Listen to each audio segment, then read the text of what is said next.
Welcome to Letters from My Garden from me, Grace Alexander. Join me as I document every day, week by week, of life in my garden in Somerset, England. There'll be stories, flowers, seeds and dogs. Guaranteed AI and affiliate link free.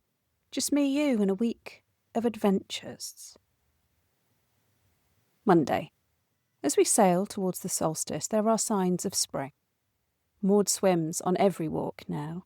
And tonight at dusk, the bat swoops over our heads.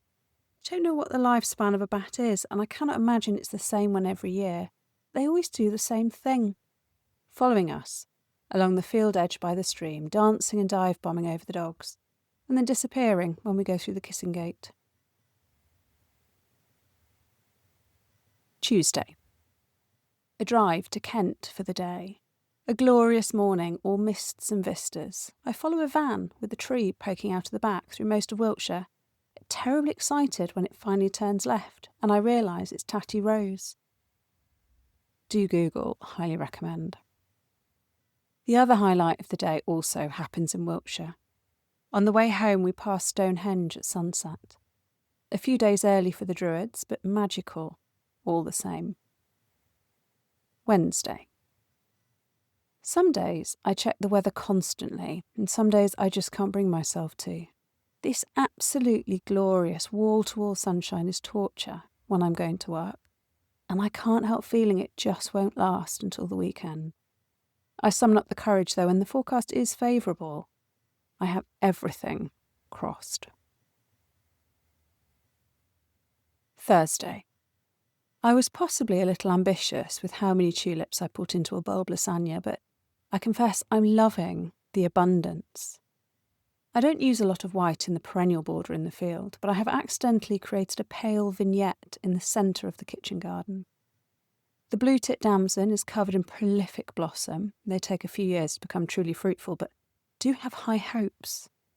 And I returned the pale dwarf narcissi to the outdoors after a week on the kitchen table, and they've now been joined by the most beautiful of the early tulips.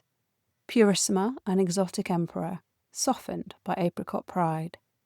If you show me a flower with apricot in the name, I'll probably try and grow it. Friday. This glorious weather has held long enough for a beautiful drive up to the Cotswolds. First, a trip to the open gardens at Charlton Farm, home of Sarah Rivett-Carnac, and some very fine planting. I'm not sure if it was the sunshine or the beauty of the garden or both, but I left the plant sale truly inspired. Oh, and desperate to dig a pond or at least add a Corten steel water feature. I won't be creating that water feature out of an antique stone trough though. They are very much beyond my means, as were most of the things we looked at in the Tetbury antique shops. I was tempted by a huge 6-foot-high tree guard, clearly destined for parkland, which I thought would be absolutely perfect for growing peas and beans up. It's a sign of how expensive everything else was that I genuinely considered them to be a snip at nearly £700. It was only because I'd never fit one in the car that I walked away.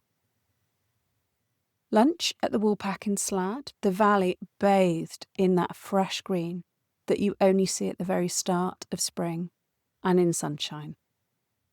All in all, a wonderful day off. Saturday. Talking of being inspired by gardens, a memory of Dixter brought back by my trip to Kent, see Tuesday above, and a surplus of prunings from finally tackling the apple trees means I determined to create a wildlife pile. I only have one picture as a reference, and I don't think I have quite the variety of material I need, but I went round and round in a circle, laying branches and twigs, trying to replicate that haystack look. I don't. What I create looks exactly like a bonfire, and I'm confident that this will provide a glorious habitat for someone, but the idea that other people might have done exactly the same process and then set a match to it makes me come over slightly funny. I add a shallow dish of water and make a little shelter from some old wavy roof tiles, and I trust that if I build it, they will come. Sunday. Despite all of my fears, the sunshine lasted for the weekend. So much so that I make a bench in the back courtyard from pots and an oak plank and have the first breakfast of the year outdoors.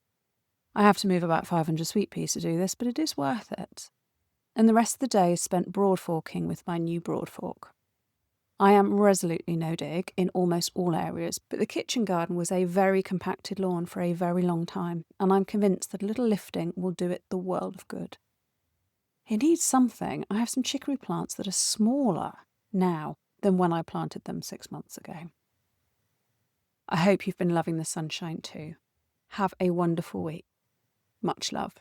Grace.